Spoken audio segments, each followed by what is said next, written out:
د صالح او سیاف په طالبانو سخت گزارونه وایي که له داخلي جګړو وطن ژغوري خبرو ته چمتو شي. صالح وایي طالبان د باور وړ نه دي. دا چې طالبانو څه ویلي نو جزئیات هم دلته وګورئ او چینل هم سبسکرایب کړئ.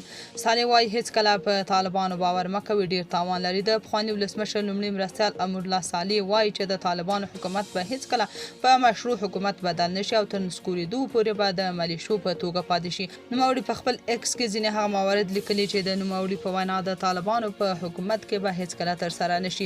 صالح وایي هیڅ کله به طالبانو باور مه کوئ، ډیر تاوان لري. نوموړي دغه راز ټاپي پروژې او مس عینک کان کیندنې ته په اشارې سره ویلي چې د طالبانو د حکومتولۍ پر وخت به نه د ټاپي پروژه بشپړه شي او نه به هم د مس عینک د واقعي کیندنې چارې پیل شي.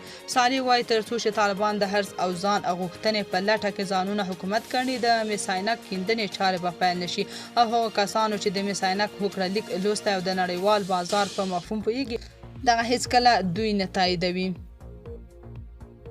نوموړی دغه راز زیاتوي د افغانستان له مشروع نظام پرته به د ټاپي پروژه هیڅکله بشپړه نشي، ان په واقعي توګه به پیل هم نشي. خو طالبان بیا وایي د صالح خبرې بې ارزښته دي ځکه چې هغه یو جاسوس شخصیت دی. بلخوا د افغانستان پخوانی جهادي مشر عبدالرب رسول سیاف وایي د خپل منځني اختلافاتو له منځه وړلو او سولې ته د رسېدلو یوازینۍ لاره خبرې اترې پیلول دي.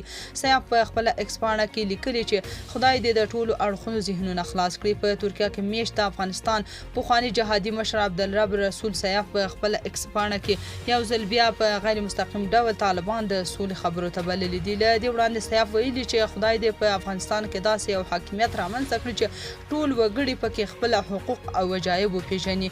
نوموړي په خپل پیغام کې طالبانو ته په اشارې سره ویلي چې دا وضعیت به ډیر ژر بدل شي. د تیر حکومت چارواکو او د عبدالرب رسول سیاف په ګډون ډیر شمېر جهادي مشرانو په وار په طالبانو غږ کړی چې باید په افغانستان کې ټول ګډونه حکومت رامنځته کړي. دا هغه څه دی چې نړیوال هم له طالبانو غواړي. خو طالبان بیا وایي پخواني څیرو خپل امتحان ورکړی او د خلکو منځ کې ځای نه لري. تاسو په دې اړه څه نظر لرئ؟ کومنټ کې شریک او چینل هم سبسکرایب کړئ.